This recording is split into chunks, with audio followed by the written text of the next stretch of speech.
welcome to the Messiantics Podcast, a podcast about all things Messianic Judaism. Each episode, we will be sharing our opinions as we tackle some of the biggest issues in Messianic Judaism. Now here's your hosts, Rabbis Eric, David, Jonathan, and Toby. Hey guys, welcome to another episode of Messiantics Podcast. We're excited to be together again today and to dive into what we hope is another fruitful conversation.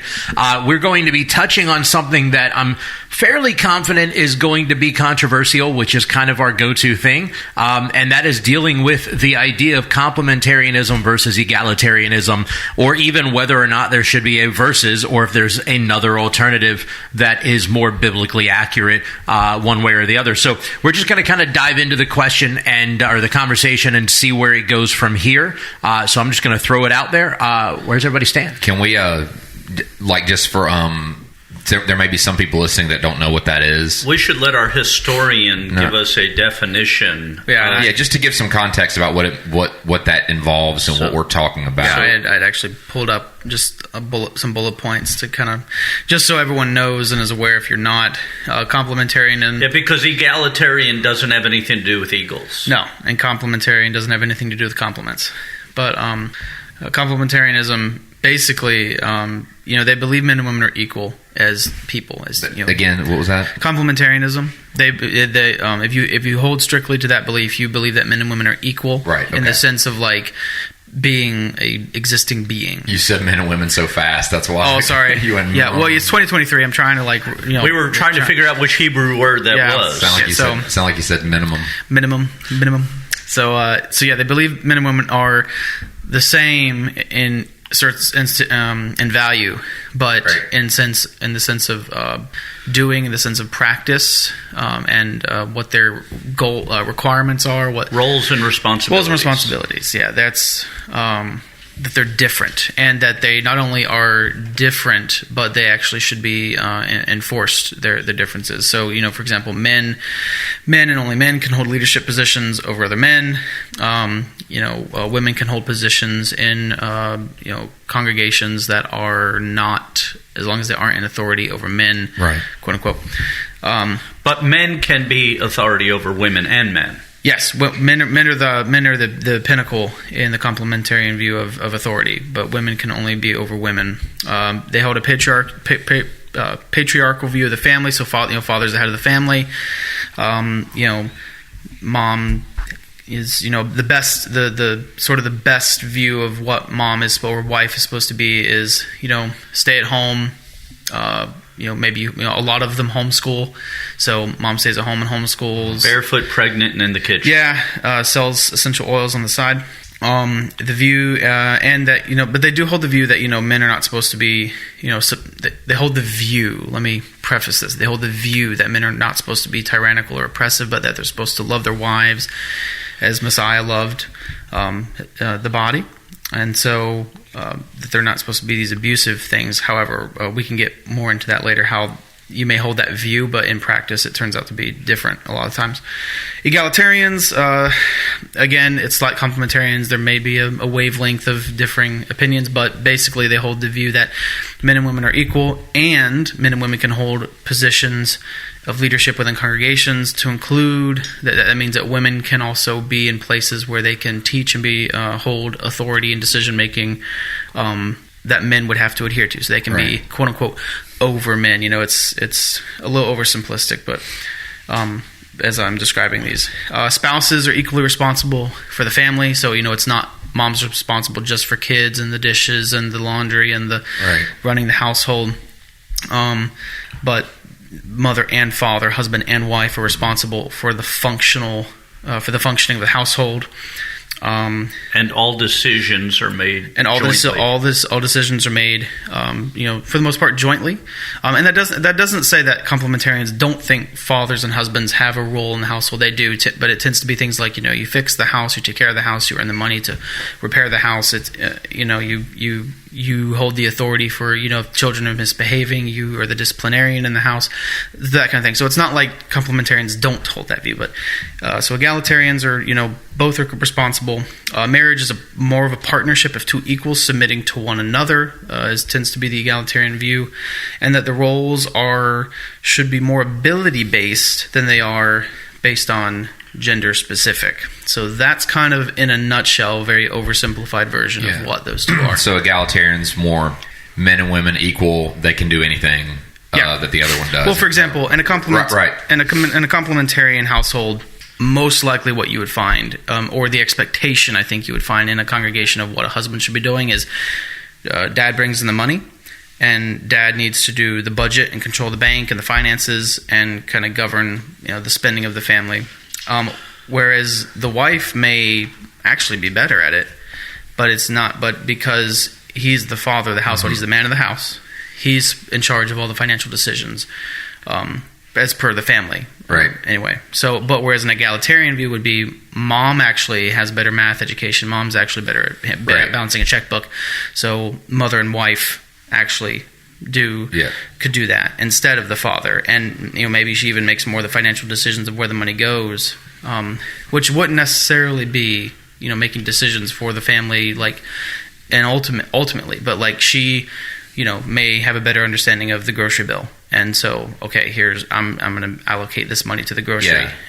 So I'm asking that not because I don't want anybody to think that listening. Well, Rabbi Toby doesn't know. He's asking that. I'm asking, so Jonathan can answer these for the listeners in case there's anybody that's like, what does that mean? I think everybody knows. Like, for instance, I knew what those were before I knew they had a label, like egalitarian. Sure. So I'm going to go ahead and tell you, I'm on the wavelength.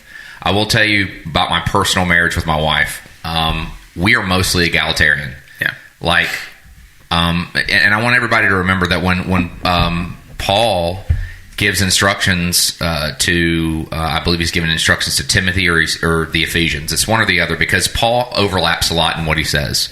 He's saying a lot of the same things. And I think it's either Ephesians or he's talking to Timothy in one of his letters. And he says the first thing he is, when he gets into the husbands, wives submit to your husbands, husbands love your wives. The first thing he actually says is submit to each other. Yeah. So there is a level of submission for husbands and wives submitting to each other, right? Yeah.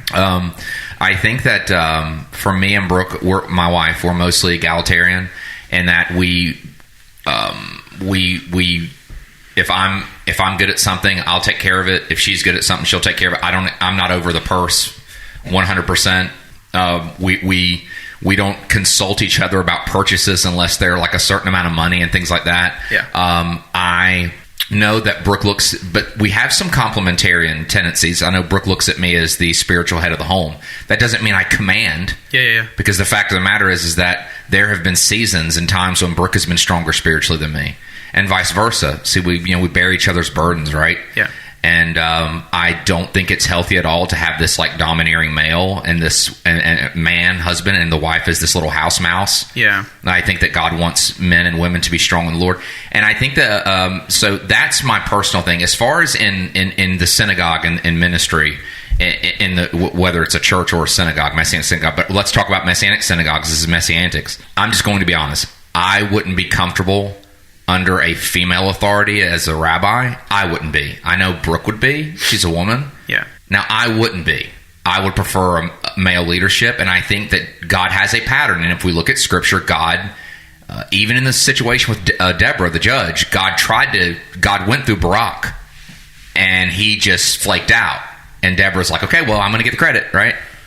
Well, let me say this in that Deborah was a judge of Israel before the battle with Barak and all that. Yeah. So she was already, so those are two separate things. She was already in a position as the judge of Israel, and then they're going out to fight, and Barak is the Lord's telling him to go out and defeat this enemy. Yeah. And he says, I'm only going to go if Deborah comes with me. And so we sometimes look at that as if there was a man available, then Deborah wouldn't have been the judge. We don't really know that from the text. Okay, and we definitely don't get that from Scripture. But what's interesting with all this is, to me, it's funny because we were talking about what were we going to talk about yesterday, and then today when I open up my Facebook, and I know my son's going to have some smart aleck remark about Facebook and my process of it. But there was a post that somebody reacted to that I wrote in 2019 about this topic, just out from nowhere. I wrote this in 2019. That was pre-COVID, so I mean that's way back. Yeah, way back. This is like in the old times, the old days, the old country. And here's what I had wrote, and this was actually in a response to a John MacArthur statement about women preachers that he made way back then. So this is what I wrote. I have had a number of people ask me to respond to John MacArthur's statement about women preachers. So here's my response. I don't know what I think about women preachers, but I know I would not be a believer if it wasn't for one. I know that one taught me most of what I learned as a young believer. I know that when I asked her questions, she took time to answer. So while I don't know what I think about women preaching, I also know what I think isn't as relevant as what God thinks, and he chose to use a woman to help change my life. So what I wanted to say here is I agree with Toby to a great extent. I don't know how comfortable I would be in a congregation that was primarily led by a woman. Mm-hmm. But that doesn't mean, and just to finish my thought, right. I just was saying I wouldn't be comfortable, but that doesn't mean that if another man's comfortable submitting to that authority, that it's wrong. I think that's fine. Right, and the truth is, I don't know that my being uncomfortable isn't my problem. Mm-hmm. Rather than sounds like a personal issue. Rather than God's problem. In other words, there's a lot of things that I look at, and it could be me very much. But here's the thing, and when it comes to egalitarian and complementarian mentalities, the real dividing issue comes with that, the leadership aspect, because even the most egalitarian couple have to have somebody ultimately that makes a decision when there's a division. Right. Somebody, either the man or the woman, somebody is the final, okay, we've talked about it, now we're going to do this. Yeah. And in the most complementarian family, the husband may change the diapers, he may fix the kids' food, so the lines are not as fixed as some people say in these things, that there are roles only for women and there are roles only for men. The primary argument comes at, should women be pastors or rabbis or head leaders? Mm-hmm. And then sub to that is, should women teach men? Almost everybody will say women can teach women. But the dividing line is not so much all of the other things, like who does the budget, who does math better, all that. When we actually shake it down, even the most egalitarian or the most complementarian people blend those things, and the lines shift back and forth as time goes on. But the real kicker is, should women be rabbis, or should women be pastors, or should they be the senior leader in a congregation? All the other things, there's kind of flexibility, or seems to be, among most of the people I deal with. There's always hard cases on both sides. Yeah, and I think they can be. I absolutely think they can be. And because my thing is that I don't think, like you said, I don't think we can be so hard-lined about complementarianism or even egalitarianism. Yeah. I think that I can say that there can be women rabbis and pastors, but at the same time, I can honor the pattern that God has always used for the majority of Scripture, and that's leadership being through a man. Right. We tend to, and I've heard Rabbi David say this. I haven't heard Rabbi Toby use the expression yet, but I have heard Rabbi Jonathan talk about putting God in a box. We shouldn't put God in a box, except in the case of women being teachers. And I'm not saying all women should be teachers, or they shouldn't. All of those things are up for the discussion we're having. But to say God can't use a woman unless there's not a man available, is to say God can't choose to do something unique and different in aspect. The truth is, in most cases, God doesn't use donkeys. And I'm not equating women with donkeys. Please don't write us and say, Rabbi Eric called women donkeys. But the vast majority of the time, God doesn't use donkeys to talk. Right. But he did. Yeah, he can do it. One time. There's all kinds of opportunities that God has throughout Scripture where he used a unique and different method because it was unique and different, because it would be noticed, because it would be different. Of all the people that God could have chose to speak on the day of Shavuot, Peter was the last. I mean, if we were looking at the list, Peter would be the guy we'd have left off. He's the guy who just finished denying the Messiah. Okay, if he was in our congregation, just imagine if you needed a speaker for this coming Shabbat because you weren't going to be available, and they gave you a list of the people that were available to speak, and at the bottom of the list was somebody who just denied Messiah. Yeah, right. He probably would not be the person that we chose. We would probably try to choose someone who actually had faith at that moment. Right. But God chose Peter, who had just denied Messiah, and of course he comes to repentance before, but if we looked at that, that would not be the structure we used. But God quite often uses people that we would think. I mean, look at Rav Shaul, the Apostle Paul, who before, on the way to being a executioner of believers, God calls him to ministry. Yeah. Right. And so we have to be really careful in our humanity that we don't place God in a box that reduces his ability to use who he wants to because of our own preconceived notions based on the norm. Right. And the norm is, it appears, God chose men to be the primary rabbis, pastors, leaders, and so on. Yeah. But just because he used them as the primary doesn't mean the only, or that was the only way it could be or should be. Yeah, it's like the whole, and it's always funny to me, the people that really fight hard over like, well, God would never use a woman for, as like, they're always the people who also champion like the sovereignty of God as being like, like God is sovereign over all. Like, so I'm like, so you, in saying that, think that God is not sovereign, God then can't choose to pick a woman then because, he just wouldn't do that. I don't mind hearing, I don't mind when ladies and women advocate for being looked at in God's eyes as with the same value and with the same potential. Yeah. As men, I don't have an issue with that. But the spirit behind it does matter. And there has to be a spirit of humility and not the future is female type spirit. You know what I'm saying? So I can tell you, having gone, when I was in school, I went to Nyack College, which is now Alliance University.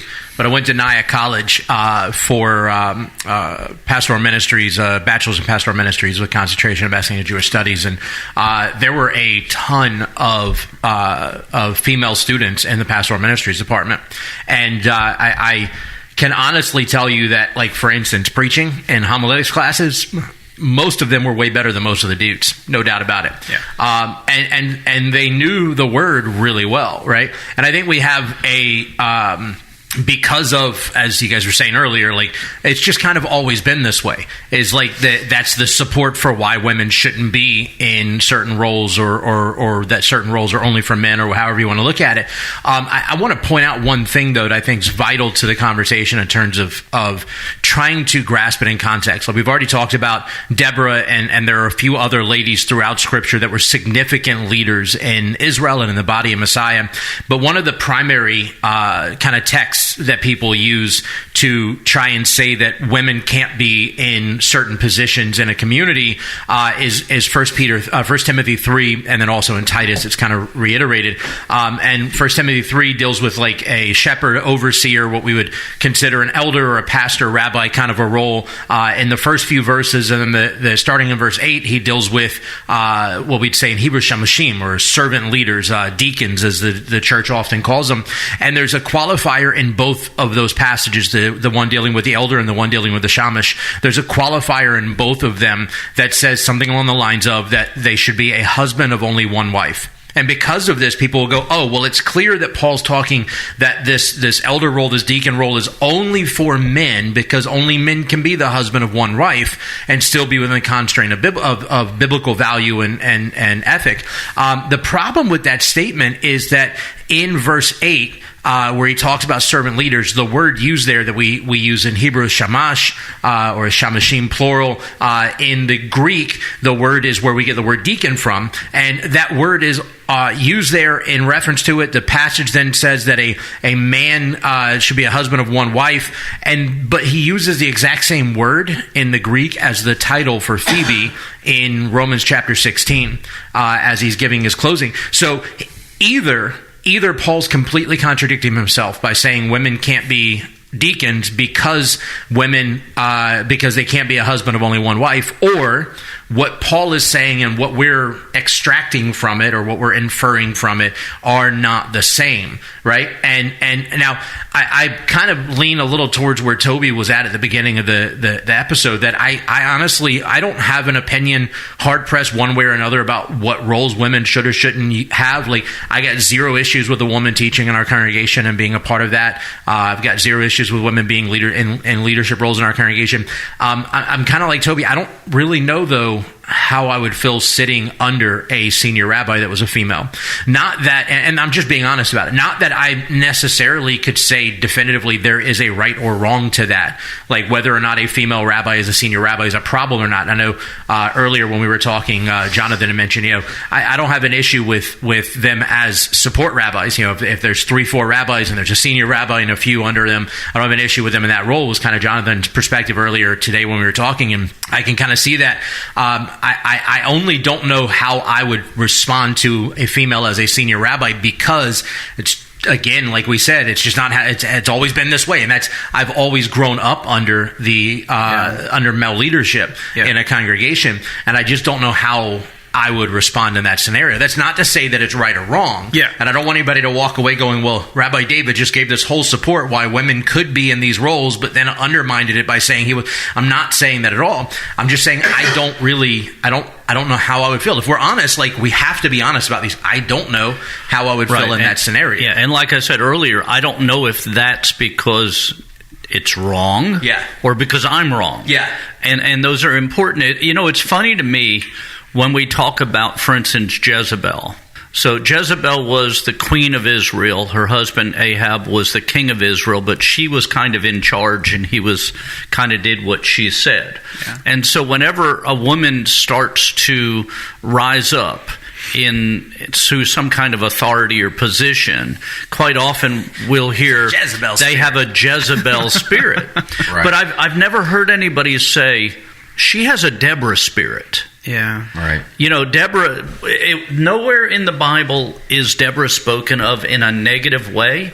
The Bible doesn't say anywhere there weren't men available or that Deborah forced her way up. Deborah isn't looked at in the Bible or talked about in the Bible like Jezebel. Jezebel clearly was an evil woman.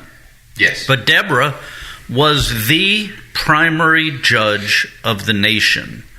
She was the one, she sat in the role of Moses as the one that dealt with the problems of the nation that were too large for the local people. Some did 10, some did 100, some did, and so on. She was the primary, and she was such a strong leader and so connected to God spiritually, or at least in the eyes of Barak, that Barak said, I'm not going into battle unless she's with me. Well, and actually there is an argument that Barak is her husband, because there's two names given. The name of her husband is given earlier in the text, like Lapidoth or something, something like that. I don't have the text in front of me, but his name and Barak's name mean the same thing, like flash of light or shining, thing. And so there's an argument that there's more to this story than just the surface. Like it'd be like, and I want to be clear, and be like, hey, Catherine, like, I really don't want to go unless you come with me. Which in the ancient days was normal for the families to go together to combat. The families would stay in the encampments, and the men would all, skewer each other. Right. And so there's this whole thing going on that we have to understand that there are women that have that rebellious, I'm going to usurp authority, I'm going to force my way in, my will. There are also men that have that same attitude. Every one of us that if you've ever been in ministry, you've ever been in charge, There have been there's somebody who they knew better, they were smarter than you, they were smarter than everybody else. Their way was going to be the way. And so to say the Jezebel spirit, there is, but there are also Deborahs. There are also women that God has called and gifted, and for such a time as this, and I hate to overuse that expression because Jonathan loves it so much. Don't even start. But that God called for a moment or a purpose or a time or a season to be in leadership. Yes, and I do believe that, and I just want to say, just agreeing with Rabbi Eric, that attitude is important, because women in the faith that have this air of men suck, we don't need men, blah, blah, blah, blah. That's just as bad as the most misogynistic, toxic male. That's the same. It's the same spirit, different form. Yeah.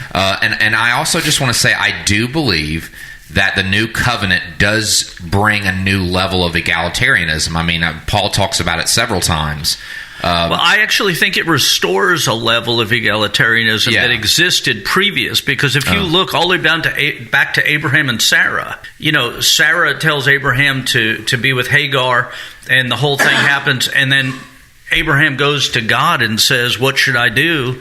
And God says, "Go ask Sarah and do what she says." There's an egalitarian nature to Judaism, to biblical Judaism, but as with almost everything else, we mess it up. We unalign it and we go on. But it definitely is a restoration of that. We have, for instance, Lydia, who is spoken of as a community leader of believers that Paul goes to, and she's a wealthy woman who hosts the teachings at her house that Paul goes on to. So you're absolutely right. There is a restoration in the New Testament of egalitarianism because the things had been perverted. And likewise, Toby, we have. I don't want anybody to listen to this podcast and leave thinking we don't think that God has a family structure that He ordained with a husband, a wife, children, and roles, responsibilities, and ultimately God placed the husband as the covering for the family. Now, that's not covering in a dictatorship, because God is the king and we're His servants. But the reason we're having so much problem in the world right now is because we've disaligned the family and the community. And then we as if both of those things are exactly the same, and they're not. So one of the things I think is important to understand in terms of looking at egalitarian complementarian from the family perspective is what Rabbi Eric was just kind of talking about, is dealt with pretty heavily in some of Paul's letters. Like in Ephesians, he talks pretty heavily on relationship of husband and wife, relationship of parent and child, relationship of master and slave. And what's really interesting and I think intriguing to those passages is that, for instance, people love to quote that the wife should submit to the husband, right? That the wife is supposed to submit to her husband. Rarely do we see somebody quote that the next thing, which is that in order for the wife to be willing to submit, and it's not submit their will, it's not become like under the thumb of their husband, it's not become a slave of their husband, but in order for them to submit their will, not submit their autonomy, but submit their will in the sense that they trust the husband is the spiritual head of the household, that the husband is going to lead them in a direction that is righteous and holy, right? They're not supposed to submit their will in the sense of they give up all autonomy, but they submit out of trust to the faithfulness of their husband. In order for them to be willing to do that, the husband has to do what he's supposed to do first, right? Which the next thing is, husbands, love your wife as Messiah loves the body. Yeah. And I think so often, especially in the trumped up, and not that all complementarianism is this way, but the trumped up men overlord perspective of complementarianism. And let's not pretend a lot of it isn't that way, though. Correct. Yeah. But the male overlord complementarian perspective that tends to be out there, that's not at all what God was talking about. That's not at all what Paul was getting at. Paul was saying, look, you've got to be willing to lay your life down for your wife, right? You need to have your heart right, your discipleship right, your walk with the Lord right, your faith right, your everything in alignment with with the will of God for your wife to trust that she can submit to your authority and your spiritual headship. And if you're not willing to do that, then you can't expect her to submit to you. And I think that's why, and I don't know if this is the case and if you guys have experienced this as much in your congregation, I kind of feel like it's probably a broad-based reality because I've experienced in other communities that we've been in, is that Messianic Judaism, we have this like unique scenario where we get a lot of wives that come to our congregation before husbands do. And sometimes those wives will come for years and the husbands will never show up. Sometimes the husbands will finally come. Like we've had a few that they finally started coming, fell in love with it and started, but it took a while for the wife to come and do it. And I think a big part of that is those wives are going, hey, I don't see you submitting. I don't see you loving me in the way that the word says you're supposed to love me as Messiah loves the body. So I can't fully submit to your spiritual leadership until we're in alignment with the direction of where this is supposed to go. And I think because of the fact that we've kind of screwed up what Paul was getting at and made it what we want it to be so that we can masculine overlord over the women of the world around us, until we can get past that and recognize that there's a give-take in that conversation, we're never going to get there. That whole chapter is dealing with order in the body of Messiah, and there's proper order. And with that, I just want to throw out one more thing, which is Proverbs 31, I think, answers this whole question, right? Because Proverbs 31, the woman of valor in Proverbs 31, the Eshet Chayil, she is not under some authoritative overlord. I just want to throw this in as you jump in before you get into that, is we tend in Christian translations, instead of saying a woman of valor, which is what it says in the Hebrew, it says a virtuous woman. It actually changes it from a strong female descriptive to a she's virtuous. She's, so it's important. Now go ahead and what you're saying. But if you pay attention to the text of the Eshet Chayil in Proverbs 31, she adds to the family finances. She takes care of the family household finances. She buys fields when she sees it's needed and helps plan them. She's very active in it's very egalitarian, if you would, the approach. And she makes it so that the husband can go and sit at the gate and be respected and have those conversations. Which in that case, I would even say, like, it's not even so much that she's adding to the family's finances, but that she may actually be the core of the family's finances, which is like, you look at Yeshua's ministry, like, where did they get the funds for their ministry? In the Bible, the Brit Chadashah tells us who funded their ministry. It was, the women that were coming alongside them, the wives of wealthy patrons, who were able to, who, because they probably had their hands in the budget and the purse and where the money was being doled out to, they were like,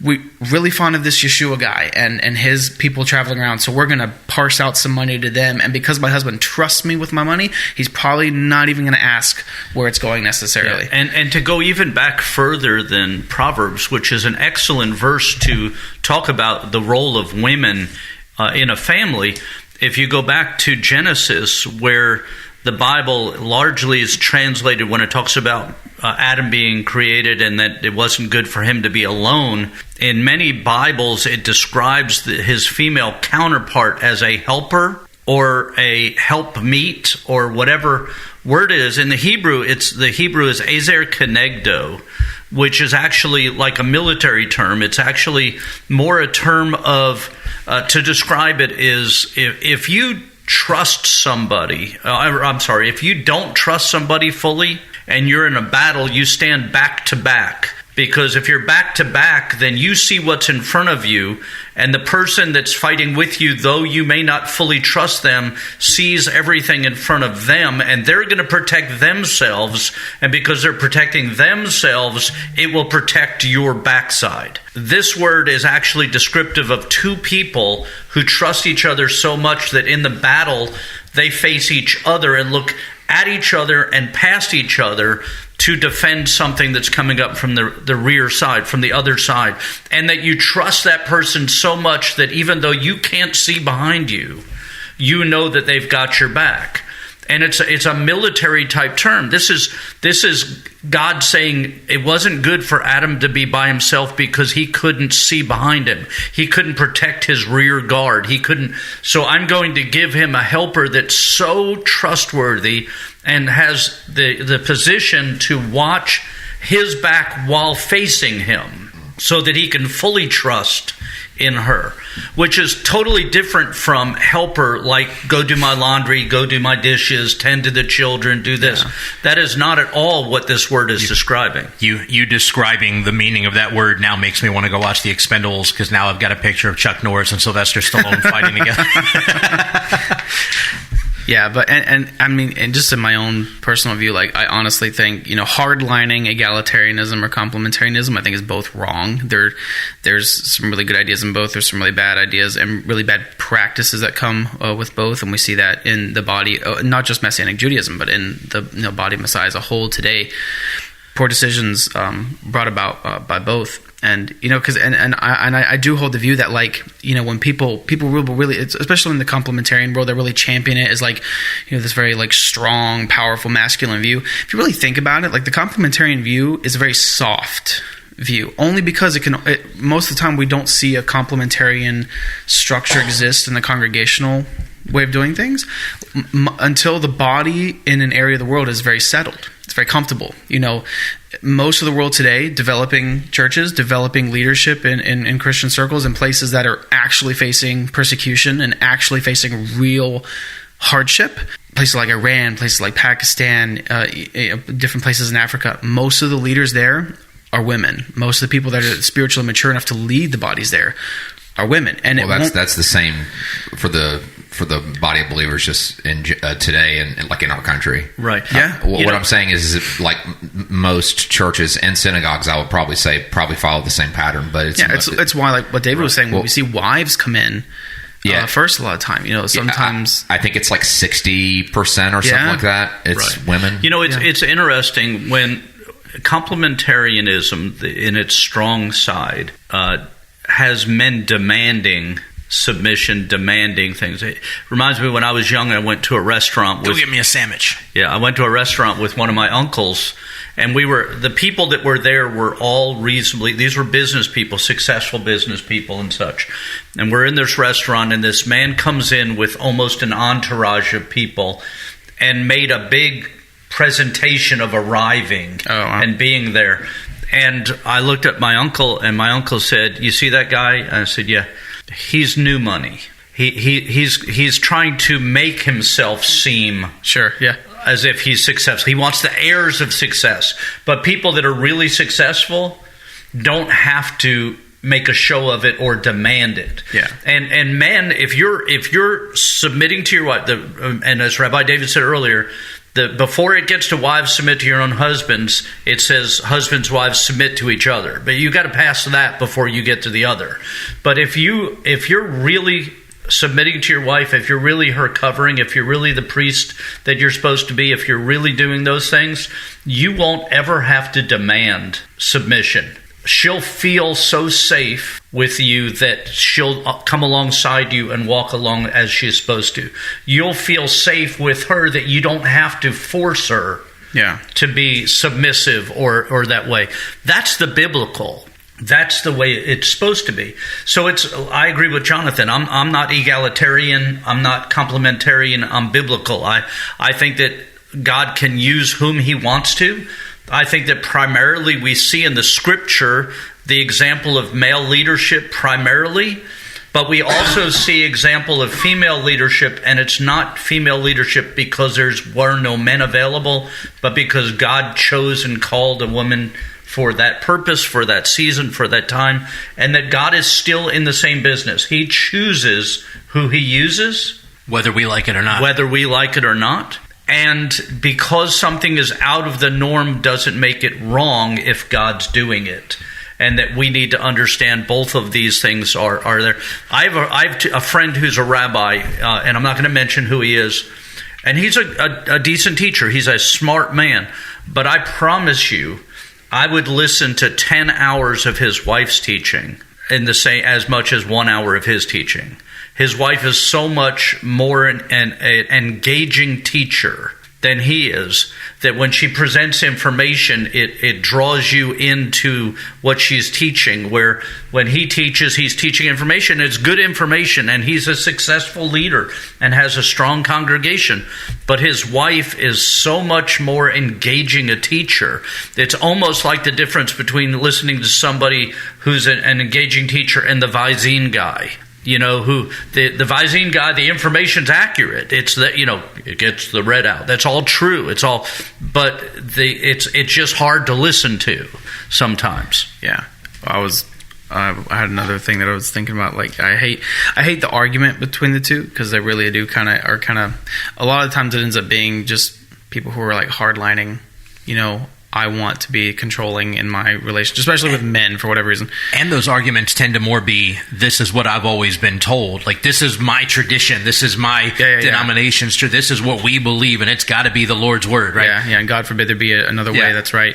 Yeah, and remember that this is how it always was, is the reason why many Jewish people don't accept Yeshua. Yeah. It's just that way. Now, I want to deal with one more quick verse before we end, because it's one verse we haven't talked about, and it's the one where it says, "Wives, women, be silent in the congregation. If you have any questions, ask your husband when you get home." Yeah, God forbid we look at historical context, right? And that's one of the things people always bring up. Women are supposed to be silent in the congregation, but if you read it in context, first of all, the men and the women were separated.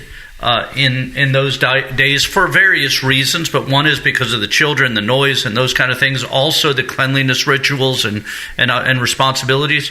But the verse doesn't end with "women be silent in the congregation." It continues with, "If you have any questions, ask your husband at home."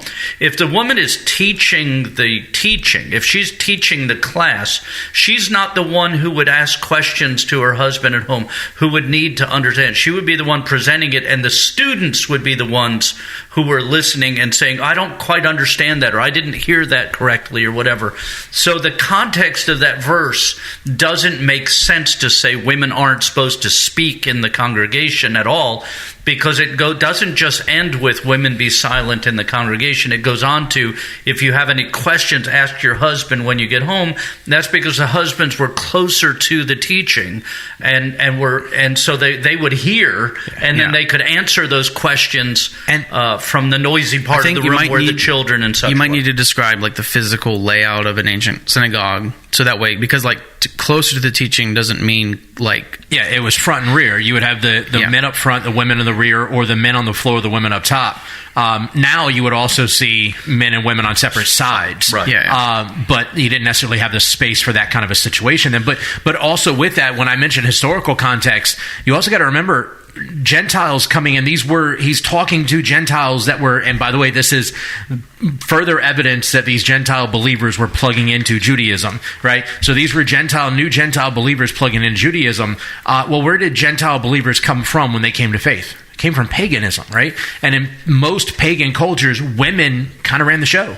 Right, you had temple prostitutes that were predominantly female. There were male, but Vestal virgins. Yeah, and I mean the women were the big dogs, if you would. And so when they were coming into a Jewish synagogue where that really wasn't typically the case, they had to learn something new, right? You can't be in the back, you didn't understand something, and then disrupt everything, especially because Judaism is all about proper order. Right. And disrupt everything. Hey, I didn't hear that. Say it again. Repeat it again. Say it one more time. Say that prayer again. And so Paul was saying, look, don't disrupt everything. Don't come out of order to find out. Ask that question on your way home. Or better yet, go up to the rabbi or whoever's teaching at the end of the session and ask them, or do whatever. But don't disrupt everything. Don't ruin everybody's experience and that, although Paul is specifically saying that about women, that doesn't mean that men can't be disruptors also. Right. He also goes to say everything must be done in decency and in order in another place, which includes everybody. Yeah. So again, this is in context of the culture, the history, the time, and the words themselves. There's no way you can look at that verse and say women shouldn't be teachers based on that verse, because it's not talking about women teachers. It's talking about women learners and how they should respond. Yeah, I was before we went down that. I had something before we went down that trail about like one of the reasons why I can't stand this argument is all of us here are married, all of us, and some of us have been married longer than others. But whenever I'm in these conversations in forums or on social media, and this kind of thing always drives me nuts. Like when it's people who don't even really have a leg in the race are really championing a side, and it's, for whatever reason, you'll have like and people that aren't married are the biggest proponents of. Well, it's the single men that like you have these like super hardcore like almost I would say like abusive complementarian like views. Are like, and they're like single, they're unmarried. The young restless reform. The young restless reform, the daddy problem boys. I would, and so my thing is like, look, dude, I hope you calm down so a woman will actually want you to take care of her and love her, because right now you are not the caring, loving kind of person. Yeah, it's amazing how often it's the men who don't have wives that are expert at being husbands, experts at marriage, and the parent people without children are the experts at how to handle children. Yeah. And it's just not. Yeah, and I will say the same thing goes with egalitarianism. If you are like championing the feminist, woke drive on the egalitarian side, that's just as incorrect, just as wrong. But being a married man, it kind of speaks a little. It's a little weirder when I see young unmarried men like really like, well, you should treat your wife this way. It's like, where's this wife that you my speak of? wife. The truth of the matter is women are not the future. Unity is the future. Amen. And so whether it's male leader, female leader, what have you, our goal, our target should be unity above all else. Right, and it should be biblical accuracy in this discussion. And when we look at the fullness of the Bible, we see that there is a role for a complementarian format, while at the same time understanding that the egalitarian nature is housed within the full scope of community. Yeah.